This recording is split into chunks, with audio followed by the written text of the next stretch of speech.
Today's episode is presented by Lodestar, the fee experts.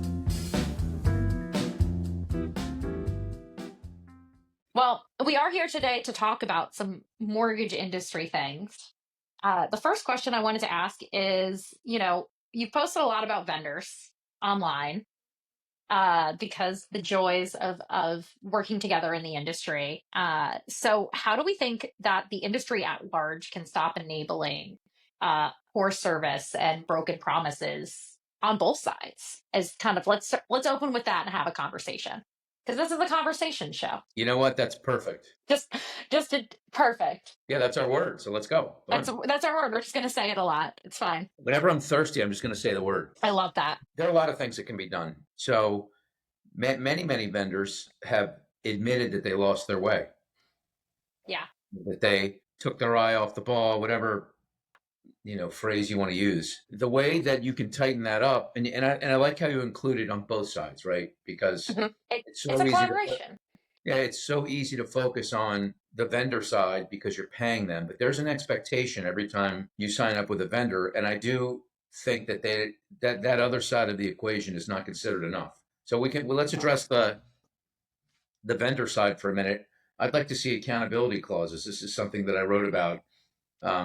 Nothing minor, but if you have a vendor that won't get back to you, that isn't delivering the things that they promised, and you can materially show that that's happening, then you should be able to get out of the contract. Yeah. That's my feel. Now, I also think that there should be some kind of a grace for circumstances out of your control, a market crash, somebody coming in and ripping half your company away from you because they're writing a bigger check than you're willing to write. And all of a sudden you went from 90 loan officers down to 40 overnight. Seat minimum is 50. I mean, have some mercy, will you? So I think that some kind of conditioning around that would be nice as well. Just where you really feel like you're in a partnership. The seat minimums that's a sticking point. Why should we be stuck to a number that we can't fully control? And it sucks when your numbers go down and then you have to get on the phone and say, well, listen, I thought this was a partnership. We had this 50 seat minimum, but now we only have 40. It's out of our control. And they're like, well, tough shit. Look at your contract. You're like, whoa, that hurts. That's not really a partnership, So yeah. So that happens. And I understand at the same time, vendors need to make money. Yeah. And I think on the reverse side of it, right? Like we have monthly minimums that we ask our lenders to sign every month. You can actually go on the Lodestar website and see all of them right now. Yeah. So we do practice, full clarity, transparency. We ask our lenders to put their closing costs right up front for the borrowers. We push our lenders to have it as transparent as possible because that's, what we do, right? And we thought that it was so important to put it up on our website so you can see our monthly minimums and all of that, right? And we always try and work with people, but there are situations that are crazy. But at the same time, you have to be a part of the industry and know what's happening, right? And there does have to be some level of human interaction in that partnership, right? And I think when it is a true partnership, that's when we see the most success in implementation and adoption and really see vendors or we really see success amongst our lenders, right? Is when they're excited to be on board. What is a true partnership? You mentioned that. So what is that even? What does that even mean? Right? Yeah. I mean, that's right? It sounds amazing. It's perfect and so well constructed, but because you're going to there are going to be mistakes made on both sides. 100%. And I think that's a huge piece of it, right? Is recognizing that there are going to be mistakes on both sides, right? Yeah, for sure. I think it's a huge danger piece whenever you have a vendor that's saying we're right 100% of the time, right? Yeah, that doesn't happen. Another thing that I know one vendor right now that's in the process of putting this in their contracts. It's not there yet, but I love this idea is that it's very, very difficult given how many different vendors we have in our tech stacks to remember, even if you have a great vendor management department, to know exactly when the precise moment is that your contract is about to roll over into another year. I know of a very well-known vendor that's in the process of invoking a clause that says that unless we give you the heads up that the contract is about to renew and we've got to communicate with you, lender, to say, heads up, your contract is about to roll over. Here's a 30-day window to cancel. or to let it roll over instead of this kind of gotcha moment where you're like, you know what? I hadn't thought about that one in a while. We're not really using that one that much. I'm just gonna cancel it. You call your vendor management department, you're like, yeah, I want to cancel that. They're like, I'm sorry, it rolled over 3 days ago. You're in it for another year. So I like this Yeah. idea of an accountability clause, of having some lax around minimums on circumstances out of your control, and then this other idea that it can't roll, nothing rolls over unless the vendor communicates with you that it's about to roll over, and I love that. That's impactful right there. Those three things make a big difference. Now, if we flip the coin over and talk about the responsibility of the lender or the other partner, it doesn't get talked about enough, and it's 100%. really easy to sit back and pound on vendors, and I've done some of that for sure. But there are Yeah. two sides, and oftentimes we don't deliver for them. They have expectations, they have deliverables that help their service take off. A lot of times it's around our data and access to this and that, and they also walk that fine line of not wanting to be in our face. Like, hey man, you said you delivered the data, but you did. They don't want to do that. So what happens is a month goes by, 2 months goes by, and then you have some kind of a break and in the service, and 4 months into it or 5 months into it, you're like, hey dude, like, you guys aren't doing Why what isn't you're this supposed to live do. yet? And they're like, well, you didn't do what you're supposed to do. And I'm like, what do you mean by that? Oh, well, check out this email. I sent you an email every week for the first 4 months, and you never delivered that. So you're right, for sure. It's a great point that a true partnership involves, I think it involves both parties doing their part, but also involves transparency and honesty 100%. sooner than later. Yeah. One of our core values is clarity, and I think a really good show of it, and we recently implemented this, I think about 2 years ago, is we have a full implementation plan, testing guide, all of that we provide to our lenders, right? And when we see lenders use it, it is half the time of testing, half the time for implementation, right? And then we have lenders that say, no, actually, I want to do it my own way. It takes double the time. It's very frustrating for both parties, right? And I think there is something to be said for trusting your vendors, right? You're paying them to do this service. You're paying to bring them on, right? You've gone through the whole sales process. When you get it handed over to the product team and to the onboarding team, let them try to succeed, right? And when they say something's going to work, there needs to be that level of trust. But it does have to go both ways. Well, I understand you saying that, but come on over to my side of the world here. Like, Oh, 100%. when you make a commitment, it's usually at least a year. And we're not really talking about the root of the problem, so to speak, which is the fact that there's too many players in the space when it comes to mortgage right now, and there's too much overlap. So I've written about this before, that I would love to see consolidation. I can't tell you how many people's technology now has market intelligence, and I can think of 15 different buzzwords where Yes. everybody's got their own iteration of this and that. Well, we all know that the biggest crime in mortgage is the use of these systems. 10% by and large is what you can expect and count on. And so when you look at 20 different vendors where you're getting 10% efficiency out of each one, there's a massive waste. So I really look forward to the day when more of these systems are integrated into one solution. Yeah. So I think, okay, so let's dive into that. So we're a specialized niche vendor. We do one thing, right? And we're an odd case, right? I think that's very rare in the mortgage industry. We see more and more vendors doing more and more things. Would you rather see more specialists in this space that specialize in one thing, integrate into all your solutions, or would you rather see one vendor that just has everything already included in sort of a bundle package, or all from one provider? I'm asking big questions today, you know? We're trying to find the perfect industry here. Can you see that? One provider.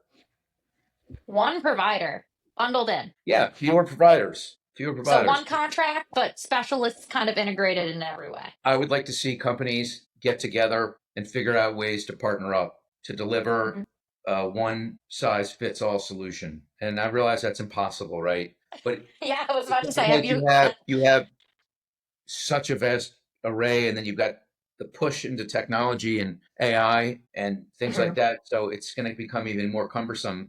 But I don't think it's a stretch to say that the majority of the vendors out there thought they'd be farther down the road than they are. at this point. And that has to do with largely with circumstances out of their control, with a slowdown nobody saw coming, lasting longer than anybody anticipated.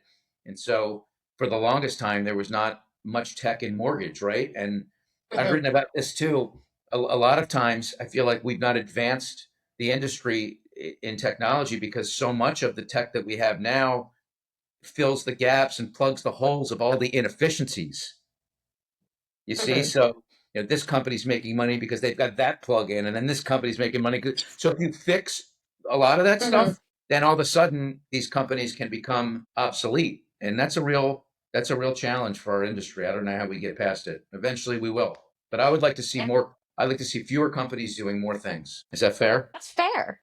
That's allowed to be your view. The other question I had promised I would get you to answer, which is how can we see that third-party vendors do their part in the industry? And what do you want to see them, other than just consolidation?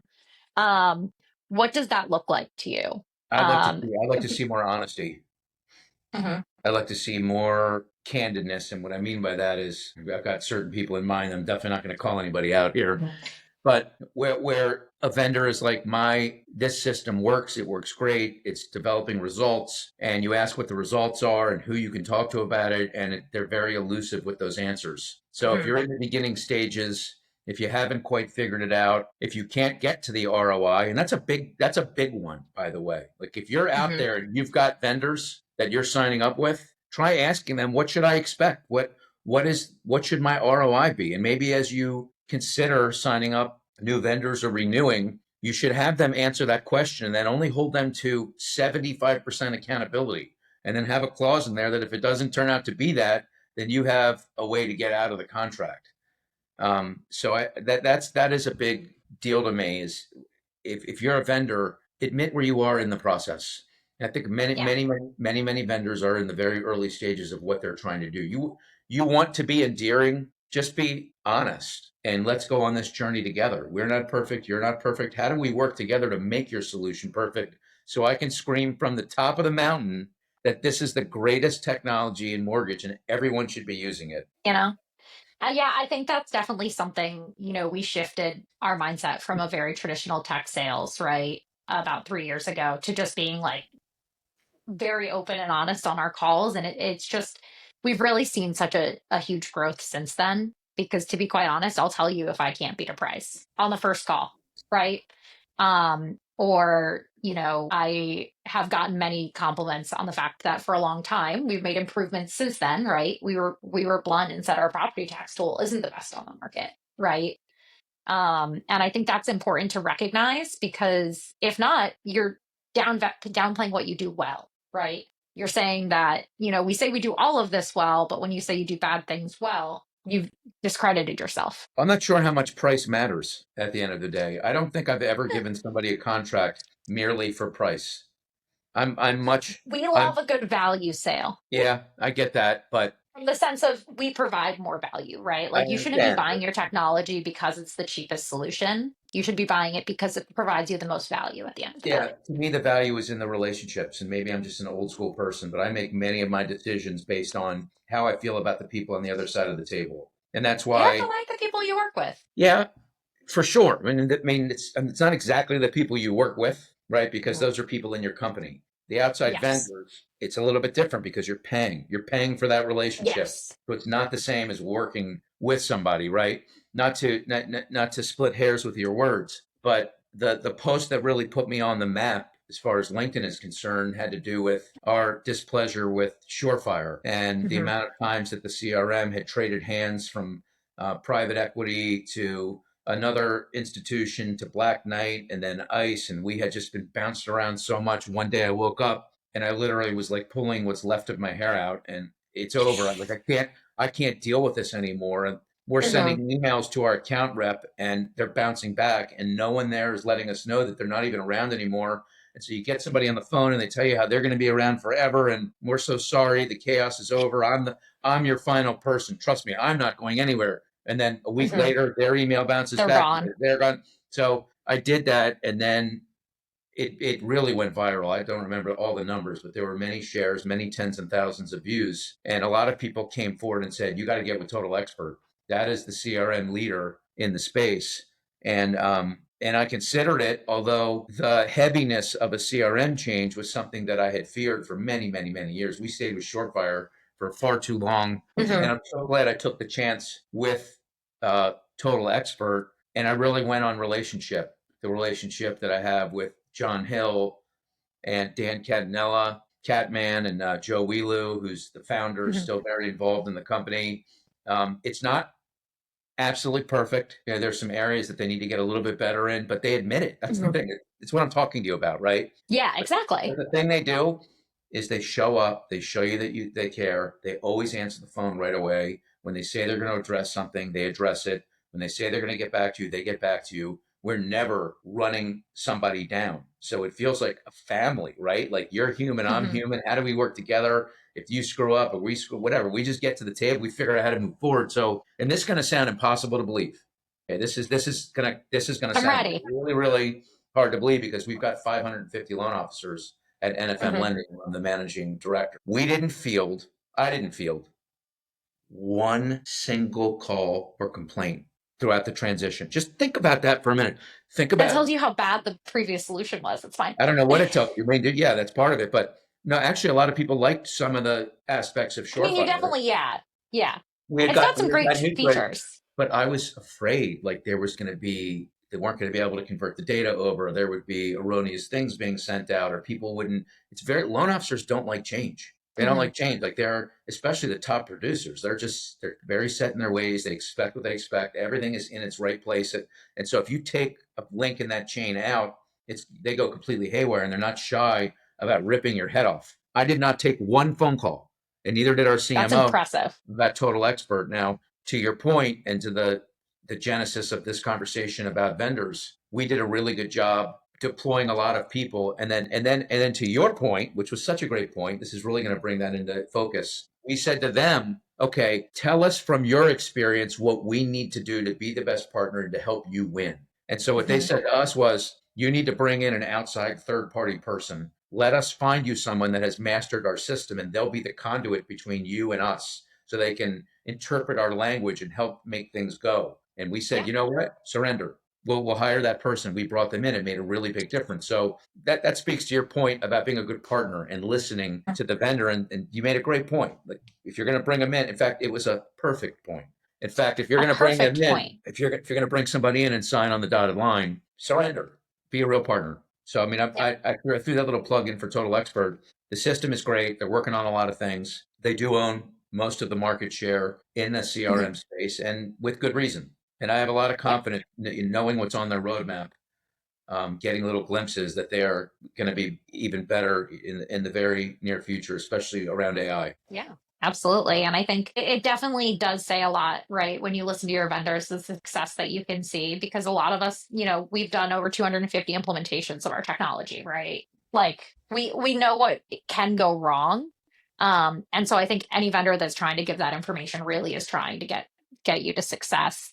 And you mentioned signing on that dotted line. So my last question is gonna be, what are your vendor red flags? Obviously, if we're missing some clarity, some transparency in the sales process, but if you're looking at a vendor, what are you gonna say?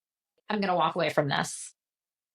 In terms of red flags, not communicating, not answering your phone, and the number one thing is just not owning it, making excuses. For shit we know you're not doing, or for stuff you're not delivering. And remember, I'm the client. I'm the client. I'm paying you. You're working for me.